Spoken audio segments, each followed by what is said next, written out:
교회는 목사님을 세우고 목사 안수를 하여서 목사를 이 땅에서 세우는 거죠. 그 다음에 그 목사를 그 노예 안에 보호를 하는 겁니다. 호적은 노예도고, 그 다음에 일은 일터로 내보내는 거예요. 그 일터가 어디겠어요? 개교회로 이렇게 초청이 있는 교회, 아니면 노예에서 파송하는 교회, 이렇게 있죠. 그래서 노예는, 교회와 노예 총회는 우리 대한예수교 장로의 헌법에서 유기적인 관계에 놓여 있습니다. 노예가 없으면 교회가 태어날 수가 없어요. 왜 그러냐면 노예에서 허락을 해줘서 그 교회를 개척해서 기도처에서 설립을, 교회를 이렇게 나아가게 됩니다. 자기 마음대로 하는 데 있던데요. 그걸 우리는 분소교단이다, 이렇게 우리는 별도로 분류해서 두게 되죠. 그래서 노예에서는 교회의 개척을 허락하고, 그 다음에 설립을 허락하고, 그 다음에 목사의 위임을 허락하고, 장로의 임직을 허락하고, 권사님의 임직을 허락하고, 이런 일들을 노예에서 모든 것을 행정적으로, 법적으로 보장해주고, 교회는 그 노예의 지도 감독을 이렇게 받게 되는 것입니다. 성도 여러분들은 그런 유기적인 관계를 모를 수밖에 없죠. 교회에서 신앙생활을 위주로 하니까. 이때 제가 그 노예 임원으로 목사 후보생,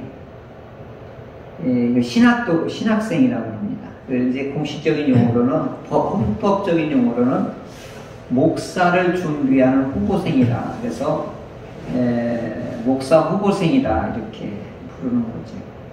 한마디로 말하면 육군 사관생도하고 똑같은 개념이에요. 그러면 이분들이 이제 면접을 보게 돼요.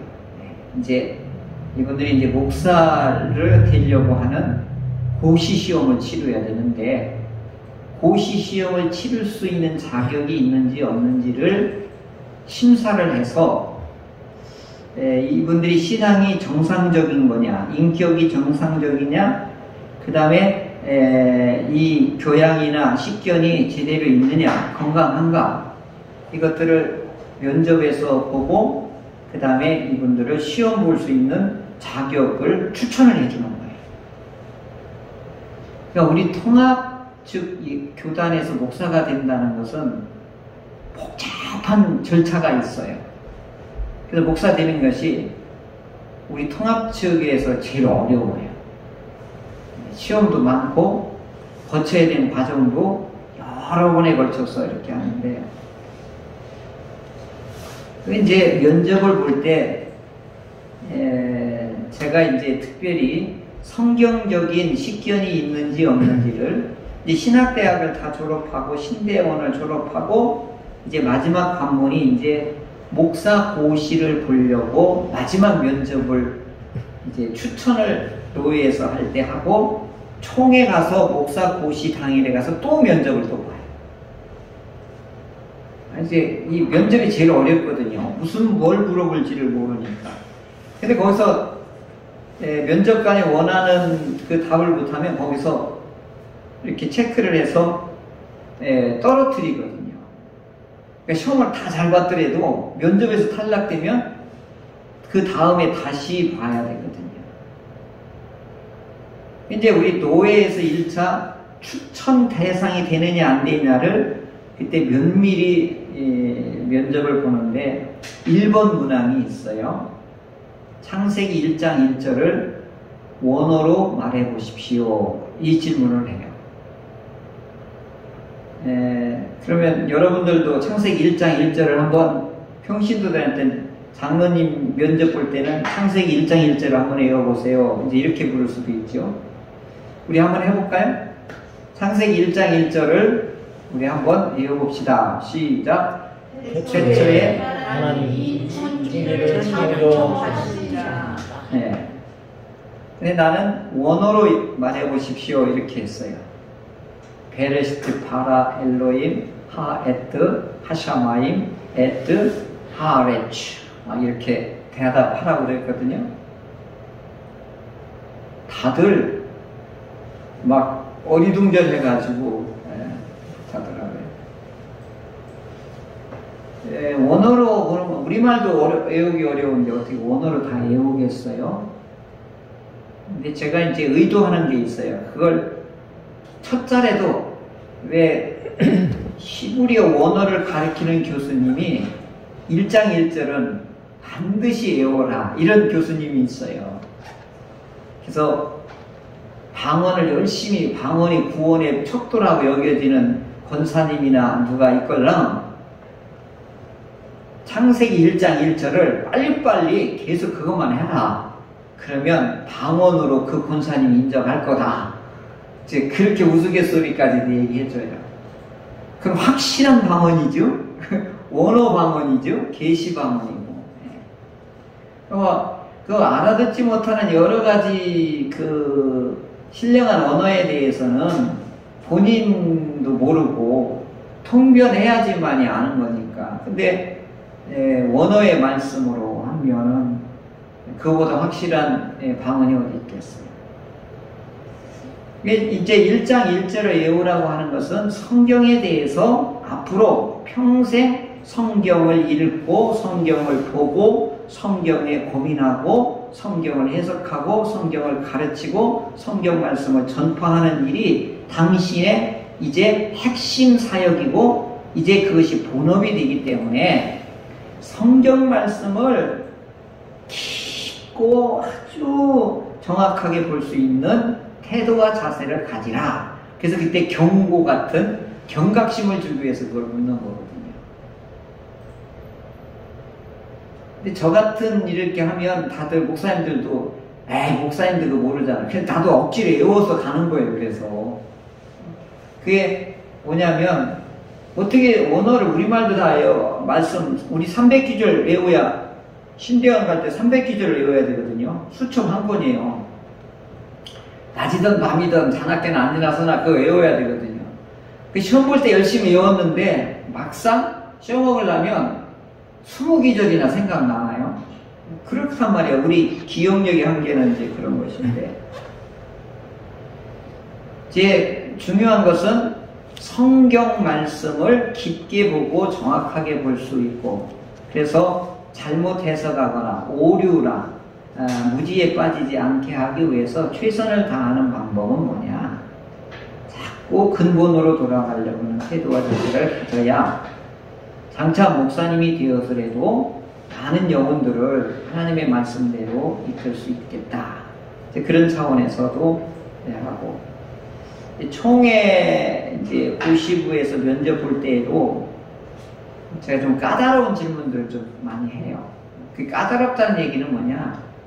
생각하고 왔느냐 안 왔느냐를 이제 보려고 하는 질문들을 이제 많이 하는데 이 괴롭히려고 하는 건 아니에요. 결국 공부를 했느냐 안 했느냐를 이렇게 보는 건데 공부를 많이 하고 공부했다라고 하는 것이 쉽게 정의하면 생각하는 힘을 기르는 것이 공부래요. 사고하고 또 생각하고 또 분석하고 또 그걸 어떻게 표현할 거냐라고 하는 이 사고 능력을 키워주는 게 이제 공부거든요. 그러면 성경 말씀을 이렇게 읽고 듣고 해서 이걸 어떻게 전할 것이냐, 가르칠 거냐, 시기적절하게 오늘의 현실에 맞게끔 많이 배운 사람하고 못 배운 사람하고 나이 드신 분하고 젊은이하고 그 다음에 유치원생 그 다음에 유년부한테 다 통할 수 있는 메시지를 전하려면 어른들한테는 메시지가 하기가 쉬운데 유년부한테 하기는 굉장히 어렵더라고요. 그들의 수준으로 어휘력도 단순화시켜야 되고 그 다음에 원리를 비유나 예화로 또 해야 되고 하니까 굉장히 또 어렵죠. 그런 차원에서 1장 1절을 매우 소중하게 여겨서 1장 1절은 모든 성경의 처음과 끝을 나타내는 말이기 때문에 매우 중요한 말씀입니다. 여기에 모든 것이 다 담겨져 있기 때문에 1장 1절에.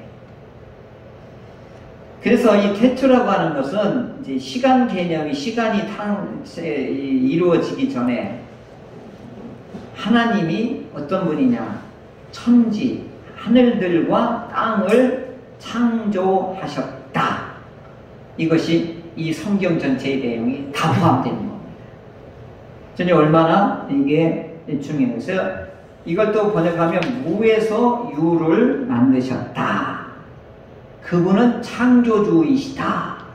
하늘은 1층천, 2층천, 3층천이 있고 그 아래는 땅이 있다. 이것이 우주관이기도 하고 창조론이기도 한 것이지. 자, 이렇게 소중한 이 말씀에 대해서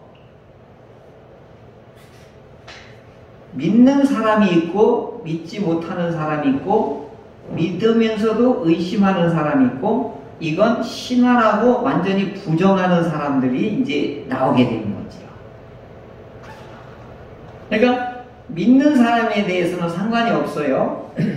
부정하고 반박하고 의심하고 그 다음에 다른 걸 여기다 첨가하고 하는 사람들에 대해서 이제 문제가 심각하게 됐으니까 이거에 대해서 대처를 또 해야 되겠죠. 그래서 뭐가 필요하냐면 이제 원리가 필요한 거예요. 당신들이 생각하는 거하고 당신들이 판단하는 거하고 당신들이 그쪽으로 가는 거에 대해서 잘못되었다라고 하는 것을 이 사람들에게 어떻게 보여주고 알려주고 그 다음에 어떻게 해요? 잘못한 거 있으면 어떻게 해요? 고쳐줘야 된단 말이죠. 그래서 그런 것을 하기 위해서 이제 이걸 만드는 거죠. 최고의 법을 만들고 그 최고의 법 안에 이제 여러 가지를 여기다 넣는데 이 헌법 안에 제일 먼저 앞에 시작되는 게 뭐냐? 오늘 사도신경을 1장 1절에다가 여기다 한 장에다가 딱 집어넣은 거예요.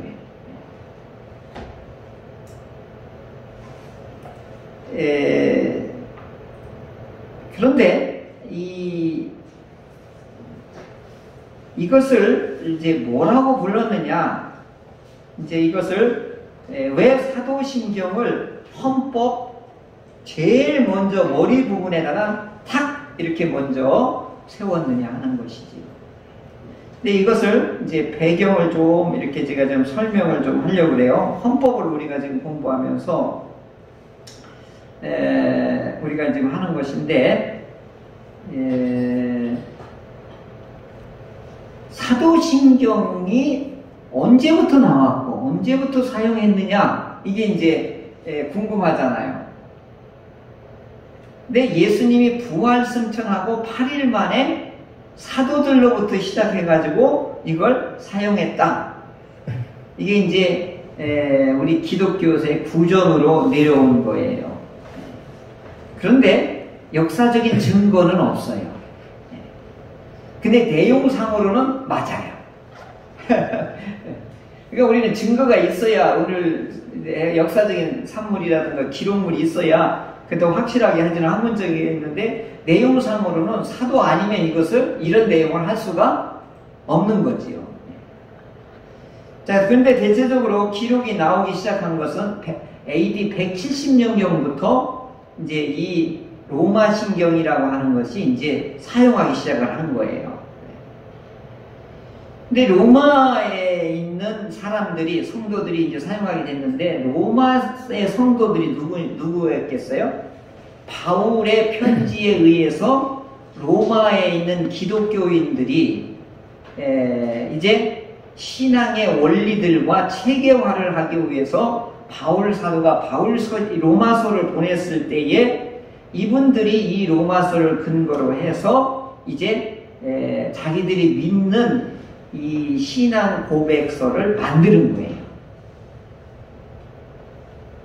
그러니까 이게 AD 170년 경이니까 180하고 그 경이니까 이게 이제 최초의 기록이 나와 있는 거예요. 이게 기록에 고대 문서에 이게 나와 있는 건데, 고대 문서에 나와 있기도 전에 이제 이 사도신경을 이제 사용하는 것은 이제 분명한 것인데, AD 170년에 180년경에 이 로마의 이 신경들이 이제 읽혀지게 되고 사용하게 되고 고백서로 채택을 하게 됐는데, 당시가 어떤 상황이에요? 정치적으로, 군사적으로 로마가 기독교를 탄압하고, 그래서 기독교인들이 다 어디로 들어가는 거예요?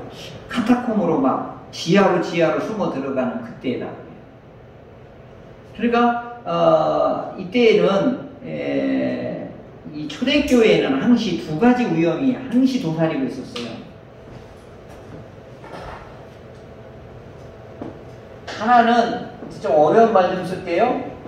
신학적 혼란이에요.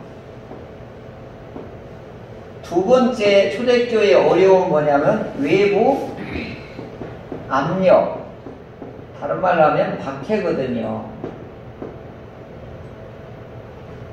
근데 이 신학적인 혼란은 이단들이에요. 이단들 출현이거든요. 그 다음에 이 외부 압력은, 박해는 뭐예요? 로마하고 유대인들이에요. 그 다음에 환경 여건이죠. 의식주. 이건 그때나 지금이나 이거요, 이 수레의 두 바퀴처럼, 기찻길의 두 레일처럼, 이단 없어지면 얼마나 좋을까요? 출현 안 하면 얼마나 좋을까요? 이제 그런데 절대로 안 없어져요. 그건 교회사회에서 보면 계속해서 나타나는 것이죠. 이런 혼란과 이런 압력이 이제 초대교회 성도들을 더욱 괴롭히고 어렵게 되었던 것이지요. 자, 이런 상황에서 가짜로 들어오는 요 가짜 기독교인들을 어떻게 해요? 뭘 해야 되겠지요? 이게 고발을 하고, 저기 모였다 하고, 여기 5명 이상 모였다고 신고하는 놈들이 있을 거 아니에요. 그럼 요 놈들을 어떻게 해요? 막아야 되고 색출해야 되잖아요. 그러면 뭘로 이게 가짜인지 진짜인지를 알 수 있을까요? 말씀. 이단인지, 요게 이만희 교도가 우리 교회를 접수하려고 왔다라고 하면 우리가 뭘로 이런 걸 색출해낼 수 있겠어요?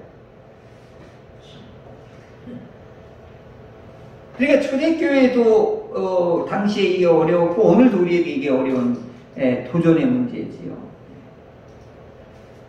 그래서 이제 진짜 그리스도인 되게 하기 위해서 진짜 세례를 정확하게 주기 위해서 철저하게 이 사람이 가짜 신앙인지 가짜를 믿는지 진짜를 믿는지 말로만 믿는지를 확인해서 세례를 줘야 되거든요. 근데 뭘로 확인할 수 있냐고요?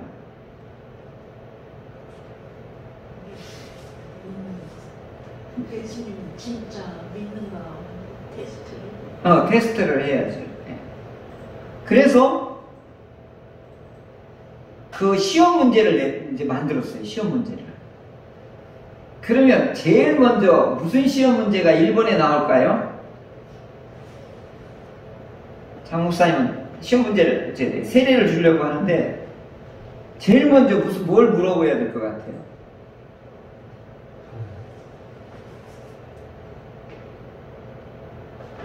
하나님을 믿는지. 맞아요. 당신은 전능하신 하나님을 믿습니까? 이걸 묻는 거예요. 전능하신 하나님으로 믿습니까? 이렇게 하면, 예, 믿어요. 그래? 그럼 두 당신은 예수께서 그리스도이심을 그리스도이심과 하나님의 아들이심을 믿습니까? 이걸 묻는 거예요. 예, 믿습니다. 하나님의 아들이라는 건 진짜 믿습니까?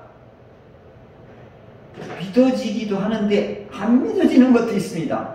그러면 믿어지면 그때 오세요 라고 거기서 바로 내보내는 거예요. 그리고 세 번째, 무슨 질문을 또 할까요?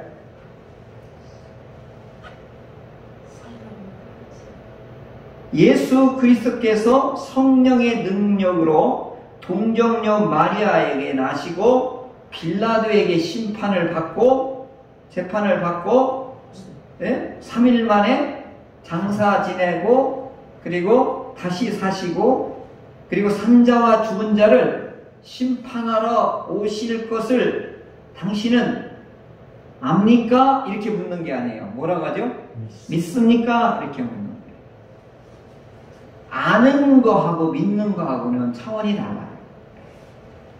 다음 주에 이제 또 말씀을 드리겠습니다. 자, 여기에 중요한 게 있어요. 세 가지 1번, 2번, 3번은 매우 중요한 내용이죠. 뭐죠? 하나님을 믿습니까? 예수님을 믿습니까? 성령님을 믿습니까를 이렇게 물은 거죠. 그 다음에 또 묻는 게 있어요. 뭘 믿을까요? 그 다음에 뭘 믿을까요?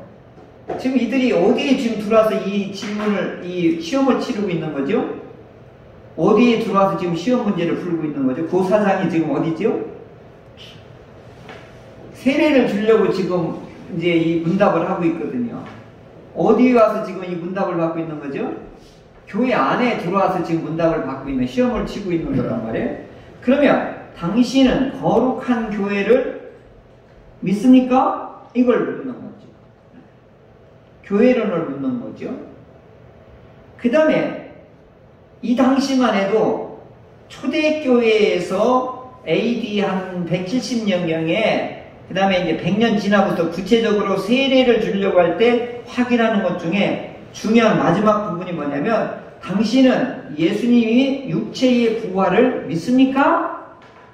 요걸 5가지를 삼위일체 하나님을 믿습니까? 그 3가지 하고 거룩한 교회를 믿습니까? 육체의 부활을 믿습니까? 이렇게 해가지고 크게 삼위일체, 그 다음에 교회론, 그 다음에 부활론 이렇게 신경이 이 당시에 이게 시험 문제가 그 다음에 요건 이제 시험 문제가 됐잖아요. 그런데 이것이 AD 4세기경에 가면 이게 뭘로 바뀌냐면 긍정문으로 바뀌는 거예요. 믿습니까가 아니라 나는 믿습니다로 바뀌는 거예요.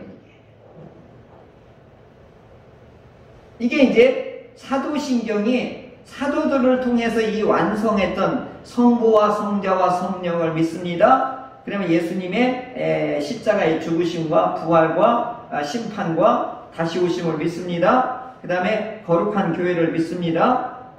이제 이런 것들이 이제 점점 체계화되고 이제 더 발전하게 되는 것인데 이게 조금 부족한 것들이 있으면 그때 한 단어씩 추가되는 거예요. 뭐가 추가가 되냐면 죄의 용서라고 하는 것이 이제 4세기경에만 하나가 더 들어가요.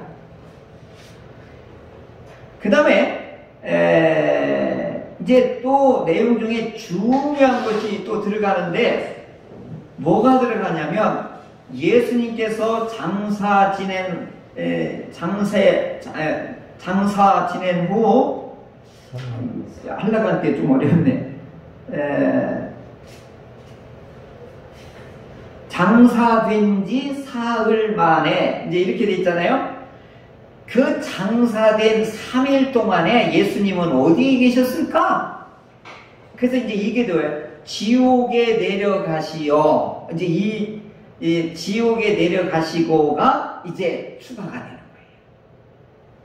그래서 지옥에 내려가셔도 뭐 했다는 거예요? 예? 거기 가서 연옥에 가서 뭐 했다는 거죠? 아니, 지옥에 가서 복음을 예수님이 죽은 자에게 전했다. 이 교리가 이제 캐톨릭 교회에서 이제 이루어지게 된 거예요. 자, 그리고 이제 이 지옥이라고 하는 이제 이 문제와 연옥이라고 하는 문제가 이제 심각한 교리적인 문제가 이제 태동하게 되어지는데, 요건 이제 더 나중에 이제 말씀을 드리겠고, 그래서 이제 이 내용상으로 이렇게 이제 구조가 어느 정도로 이제 잡혀가게 됐는데, 오늘 우리들의 사도신경은 뭐가 빠졌죠? 지옥에 내려가시고가 우리는 사용을 안 해요. 왜냐하면 연옥교리하고 의가가 되기 때문에 우리는 거기를 어떻게 해요? 일부러 우리는 그걸 안 해요. 이런 것이 약간 다른 것뿐인데, 이 사도신경이 중요한 것이 뭐가 되느냐 하면, 캐톨릭께서도 이 사도신경을 쓰고, 그 다음에 우리 종교개혁을 하고 나서 우리 개신교도 이걸 사용하고, 그 다음에 이 영국의 국가교회인 성공회도 이걸 사용하고, 우리 개신교의 감리교, 장로회, 성결교, 모든 교회가 이게 전부 동시에 이 사도신경은 똑같이 쓴다는 거예요. 그러니까 이 사도신경이 굉장히 어떻게 한 거예요? 이 교회를 통일하고 연합하는데 매우 중요한 것이 된 거예요. 이걸 에큐메니칼이 될 수 있는 신경 중의 신경이라고 극찬을 하게 되는 거죠. 그래서 지구상에 있는 모든 교회는 뭘 사용한다? 사도신경을 사용한다라고 하는 거예요. 자, 그러면 아까 말한, 그러면 하나님을 믿습니까? 예수님을 믿습니까? 예수님이 하나님의 아들인 걸 믿습니까? 예수님이 하나님의 아들이신 걸 믿느냐는 굉장히 중요한 질문이 되는 거예요. 그 다음에 성령님을 통하여서 이 모든 것이 이루어진 것을 믿습니까? 거룩한 교회를 믿습니까? 육체의 부활을 믿습니까? 이제 이런 이제 죄를 사하시고 이제 한두 단어는 이게 더 들어갔다 하지만, 이 내용을 가지고 이 사도신경이 왜 태어났게 됐냐 하는 거죠. 아까 말한 거죠. 이단들이 이제 심각한 문제가, 사도들이 죽고 나서 막 득세를 하게 되는 거예요. 그래서 이단들이 그 당시에 나오는 이유가 뭐였냐, 어떤 종파들이 유명한, 지금도 이 이단주의가 지금도 살아 움직이거든요. 그게 뭐냐면 AD 170년부터 250년경에 유대교의 유일신은 계속 끝까지 주장을 해서 초대교회 성도들을 뒤엎어놓고 혼란스럽게 빠지는데, 이 유대교들이 굉장히 아주 그냥 집요하게 덤벼들어요. 그래서 유대인들이 기독교인이 된 사람들을 타겟으로 해서 아주 집요하게 뺏어가려고 하는 거예요. 그래서 그 혼란에 빠진 사람들을 바로잡기 위해서 히브리서가 써지게 되는 거예요. 그 다음에 근데 이 유대교 유일신은 뭐냐면, 예수님이 하나님이 어떻게 인간이 될 수 있느냐, 이건 신성모독이라고 해가지고 이 사람들은 경기를 해요. 지금도 하나님이 거룩을 훼손했다고 막 경기라는 거예요. 예수님은 신이 아니다 이거지. 이 사람들이 이걸 믿을 수가 없어요. 믿으면 아주 큰일 나거든요. 지금까지 전통 수천 년 내려온 것을. 그러니까 유대교 이 사람들은 아주 예수님을 믿을 수가 없는 사람들이 돼버린 거예요. 오늘도요, 예수님이, 하나님이 우리에게 사랑을 오셨다 그러면 오늘 우리들도 믿기가, 솔직히 말해보세요. 한번 쉬운 건 아니거든요. 그렇잖아요. 신이 어떻게 사람이 됐냐고. 이해가 안 돼. 그러잖아요. 그 다음에 영지주의라고 하는 것이 지금도 있어요. 영지주의가 어디까지 침투했냐면 불교, 이슬람 어디든지 다 들어와 있어요. 그게 뭐냐면 예수님의 인성, 역사성, 부활, 창조성 이런 걸 다 하나도 안 믿어요. 뭐만 있어요? 지혜가 있어야 돼요. 지식으로 우리가 이 육체는 부패하고 타락하고 썩을 것이기 때문에 육신에서 나온 건 다 부정한 거야. 오직 신선한 지혜, 지식으로 우리가 해탈할 수 있어, 구원받을 수 있어, 이렇게 주장하는 거예요. 그게 타종교에 이게 확 들어가 있는 거죠. 그러니까 이게 예수님의 인성과 역사성과 우리의 인카네이션한 거, 동정녀 마리아에게 나셨다는 게 바로 누구를 물리치기 위해서 이게 들어간 거예요? 영지주의를 물리치기 위해서 이게 들어간 거죠. 그 다음에 유대교에 뭐예요? 예수님이 인성으로 오신 유대인들은 못 믿잖아요. 그러니까 뭐예요? 동정녀 마리아에게 나시고를 반드시 집어넣는 거예요. 다 이유가 있어요. 그 내용 하나하나가. 그 다음에 마르시온주의라고, 이들은 뭐냐면 성경의 계시는 이만큼밖에 아니고 내가 계시를 받았다고 해가지고 새로운 계시를 이와 같이 전파하는, 그래서 예수님이 재림 다시 오겠다는 거예요. 내가 하나님이다 라고 얘기하는 거예요. 오늘 우리나라도 있죠? 안상호 이만이 우리나라는 더 많아요. 이게 마르신주의가 우리나라는 엄청 많은 거예요. 그러니까 이게 초대교회 때도 마르신주의가 오늘날의 이단의 교주들이 내가 재림주라고 하는 거하고 똑같은 거예요. 그러니까 이게 도도하게 같이 가는 거지요. 그래서 성령고가 교회론을, 종말론을 이제 여기다가 싹 집어넣은 거예요. 이놈들을 어떻게 해요? 대응하기 위해서, 물리치기 위해서. 그 다음에 몬타니즘이라고 하고 군주신론이라고 하는 이단자들이 있는데, 영원성은 안 믿어. 예수님은 육체로 왔으니까 거기서 끝났다는 거예요. 참 재미나죠? 그러니까 이 양태론을 이들이 주장하는데 아들과 성령을 전부 무시를 해버려요. 그냥 한마디로 말하면 그냥 하나님이 있다라고 해도 그림자처럼 왔다가 그림자처럼 사라진 것 뿐이야. 이제 이렇게 양태론적으로 이제 지금도요, 이 양태론을 주장하는 이단들 많아요. 그러니까 사도신경에는 오늘날의 모든 이단들이 출현할 수 있는 근거 뿌리를 이미 여기에서 이미 밝혀놓고 있는 거예요. 그래서 지금도 이단을 분류하는데 가장 손쉽게 사용할 수 있는 도구가 뭐예요? 당신 사도신경 해요, 안 해요? 이건 물어보면 알아요. 지금도 침례교회 사도신경 안 하는지 모르겠어요. 성경이 없기 때문에 침례교회는 안 한다고 그랬거든요. 이게 성경에 없는 내용이에요? 다 성경에 있는 내용이지. 사도들로부터 이게 신약 성경하고 신약 성경을요 압축 요약한 게 사도신경이에요. 그리고 이단들하고 대적자들, 신학적으로 혼란을 주는 이거에 대해서 어떻게 해요? 대적하고 그들을 물리치기 위해서 아주 철저하게, 아주 체계적으로 잘 만들어진 게 이 사도신경이라고 그러고, 이걸 신조라고 그러고, 이걸 교리라고 하는 것입니다.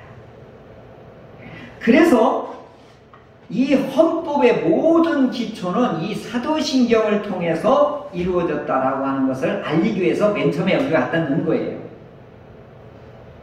그리고 이제 종교개혁 이후에 무시무시한 전쟁이 있는데, 캐톨릭하고 우리 개신교하고 전쟁을 하는데 100년 동안 해요. 하나님을 믿는 사람끼리 전쟁을 하는 게 100년 동안 하는데, 유럽 인구의 거의 어떤 지역은 3분의 2가 멸절돼요. 하나님의 이름으로 뭐예요? 그러니까 프랑스의 피해 결혼식이라고 유명한 영화에든지 많이 나오는 자기 딸내미 결혼식 때에 이 왕후가 그때 자기 사위 될 사람을 거기서 죽이라고 해요. 그 결혼식장에서 딸내미하고 땅 들어가는데, 그때 전부 매복하고 있다가 그때 하객으로 온 개신교 그리스도인들을 그때 무참하게 그때 칼고 들어와가지고 전부 도륙을 해서 세느강이 피 피의 강물이 돼버려요.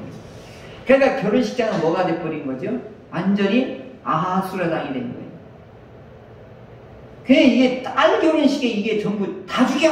이 명령 한마디에 의해서 그때 여기서 거의 약 4,000명에서 8,000명이 죽어요. 그리고 다 죽이라고 하는 이 말이 이제 프랑스 전체로 확산이 되면서 어떻게 해요? 가는 곳곳마다 예수 믿는 신교 그리스도인들을 전부 잡아서 죽이는 거예요. 그걸 위그노 전쟁이다 이렇게 말해요. 이게 몇 년 동안 됐는지 알아요? 36년 동안.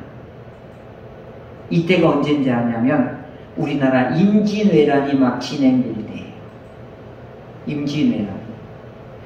우리나라는 임진왜란을 어려움을 겪고 프랑스에서는 뭐예요? 위그노 전쟁으로 인해 가지고 캐톨릭이 얼마나 잔인하냐면 귀나 코를 잘라오면 돈을 줬어요. 우리 5명 이상 신고하면 뭐 포상제로 한다고 그러는 거와 똑같이 일본 놈들이 우리나라에 뭐 코백하고 한 거 있잖아요. 똑같은 거예요. 막 이 시체를 전부 못 갖고 가니까. 그러니까 사냥개를 풀어서 산속에 그 알프스산에 들어가더래 끝까지 쫓아가가지고 다 잡아 죽인 거예요. 이걸 몇 년 동안이요? 36년 동안 한 거예요. 그리고 또 독일에서는 30년 전쟁이 또 일어났는데 이때도 국유하고 캐톨릭하고 이제 독일에서 싸움이 시작해가지고 이 유럽 전체를 또 퍼져나가요. 이게 30년 전쟁이 말이에요. 하나님의 이름으로 평화의 하나님을 전부 사륙하고 권력과 그 기득권을 유지하고 그러는데 무참한 잔인한 전쟁들이 종교전쟁이 100년 동안 이제 일어나게 된 거지. 그래서 칼빈이 그렇게 하면 아니 됩니다 해가지고 사도신경을 가지고 기독교 강요를 이밖에 두껍게 써요. 그래서 기독교 강요가 하나님에 대해서, 예수님에 대해서, 성령님에 대해서, 교회에 대해서 해서 기독교 교리를 확정을 시켜주는 위대한 일을 하게 되는데 그때가 언제냐면 위그노 전쟁이 막 심각하게 진행될 때 그게 끝나기 전에 이때 칼빈은 뭐 죽어요. 그리고 종교개혁은 이제 전 세계 유럽으로 막 이제 여기저기로 막 이제 더 극렬한 아주 무서운 이런 죽고 죽이는 이런 가운데에서 신앙의 자유를 캐톨릭에서부터 자유를 얻기 위해서 목숨 걸고 피비린내 나는 그런 희생을 통해서 오늘 우리들에게 이 신앙의 자유가 얼마나 소중한지 이게 나오는데 우리 헌법 제일 첫 번째 1장이 뭐냐면 우리는 신앙의 자유가 있다 이렇게 시작하는 거예요. 이게 헌법의 정치 부분에. 그러니까 이게 사도신경이 왜 헌법에 제일 앞에 나와 있느냐 하는 것은 교리를, 기독교 진리를 수호하는 데 있어서 제일 중요한 것이기 때문에 맨 앞에 나오는 거예요. 이걸 기독교 교리로 막 어마어마하게 확장해서 완벽하게 만들어 놓은 사람이 칼빈이에요. 기독교 강요, 기독교 교리를 완성했다라고 해가지고 캐톨릭이 우리보다 더 부러워하는 거예요. 우리는 이런 게 있잖아요. 근데 캐톨릭이 이거 없어요. 뭘로 잡은 거예요? 정치로 잡은 거기 때문에. 자, 오늘은 창세기 1장 1절 하나님이 천지를 창조하신 것을 나는 믿습니다. 예수님은 하나님의 아들이심을 나는 믿습니다. 성령님을 통하여서 이제 예수님이 이 땅에 인성으로 오신 것을 믿습니다. 다시 심판하시러 오시는 것을 믿습니다. 육의 부활을 믿습니다. 거룩한 교회를 믿습니다. 이 신앙 고백이 우리에게 성경은 두껍지만 그 모든 걸 압축하면 이 사도신경 안에 다 들어있는 것이지요. 그래서 사도신경만 잘하면 신앙생활을 얼마 되면 곁길로 가지 않는 그런 신앙생활을 할 수가 있는 것이지요.